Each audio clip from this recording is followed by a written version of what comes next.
parliamentary session beginning in Beijing. It's a massive event there. The economy, of course, one of the key topics really up for discussion, isn't it? Yeah, the Chinese government uses this Congress to lay out its economic goals for the year. One of them is the predicted growth rate for this year, which the Chinese Premier says will be about 7.5%. That's the same indication that we got last year, the same target. But let's just look at how that compares to China's growth rate in recent years. About 3 years ago, it was up nearly 10%. It's come down since to 7.7% last year. That was despite the target of being 7.5%. That's the lowest growth rate the country's seen since 1999 on an annual basis. Well, for more on this, let's go to Beijing and speak to our correspondent there, Shannon Van Sant. Shannon, hello, thanks for joining us. Will this be an easy target to meet, 7.5% annual growth? Well, it could be hard to even maintain that amount of economic growth, but China has a number of challenges to its economy. Li Keqiang mentioned today in his speech that they're trying to transition from an economy based on manufacturing to one based on consumption. That's a huge structural change, and that's going to take some time to make. Also, Xi Jinping had announced earlier in the year a shift away from some of these state-owned enterprises, more towards smaller companies, having less money in the central government and state-run companies and more in private companies. That's going to be another tough challenge to make as well. So there are a number of challenges that China is trying to meet. They're also trying to cool down different sectors, such as the real estate sector, as well as control banking. There's a huge illegal, informal, or what we call here a shadow banking system here. They have to get that under control, have some sort of transparency, and get their banking system more regulated as well. So there are a number of different challenges here to China's economy, and I think China is really feeling the pressure both to maintain economic growth and also control things like, say, the real estate bubble, which I mentioned earlier. And we'll just have to wait and see. And what about greater economic reforms? Was there any indication from the Chinese Premier of further changes of policy in that direction?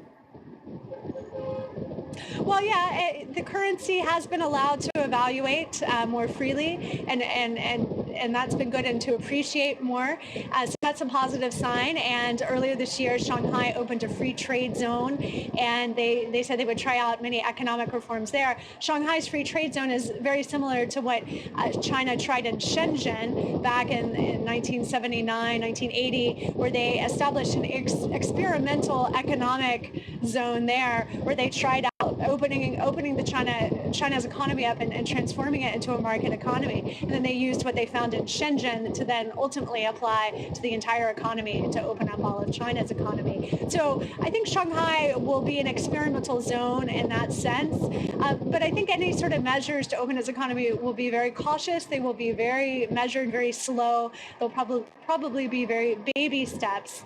And we shouldn't expect any sort of bold, dramatic moves over the next year to that end. OK, something we'll watch closely with you, I'm sure, in the future. Shannon Van Sant in Beijing, thank you for joining us. Sure. So how has all that affected the markets then? Well, actually, investors in Shanghai not terribly impressed with that news coming out of the People's National Congress.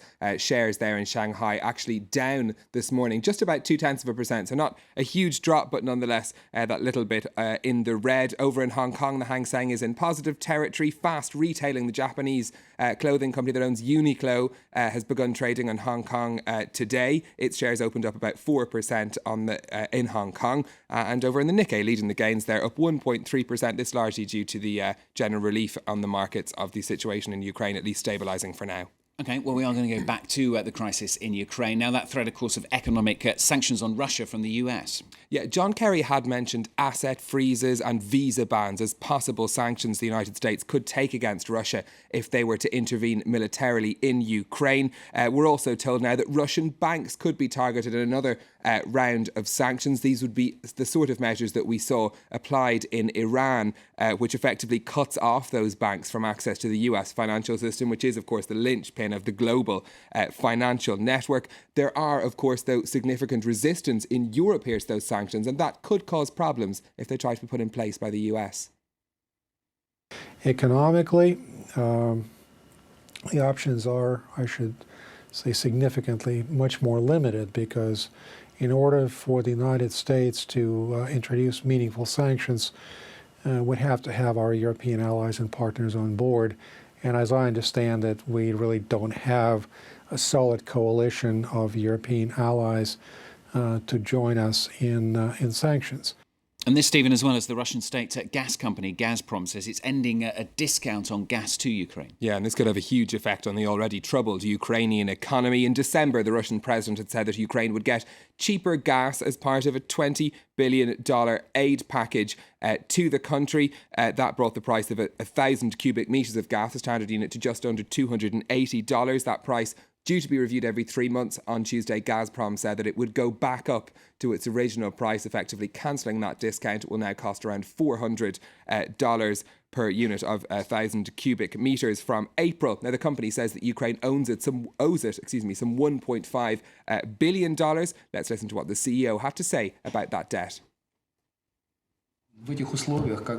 Under these circumstances, in which Ukraine doesn't honour its obligations and doesn't meet the conditions agreed when an amendment on the discount was signed, Gazprom has taken the decision not to extend the discount period from the beginning of next month.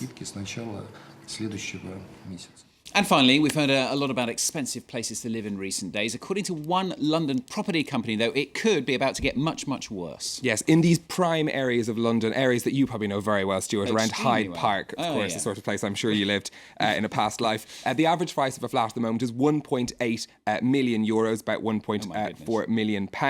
According to the London Central Portfolio, a big investor on the property market, by 2050, that could rise to £36 million come on. or €43 million. So if you've got money to buy property, that's obviously the place to invest it now. I'll snap a couple up before Why not? breakfast. Stephen, thanks a lot. Stephen with Business on France 24. He's not moving to London. Flo's here, though, with the papers. We're going to have a look at what's grabbing headlines here in France.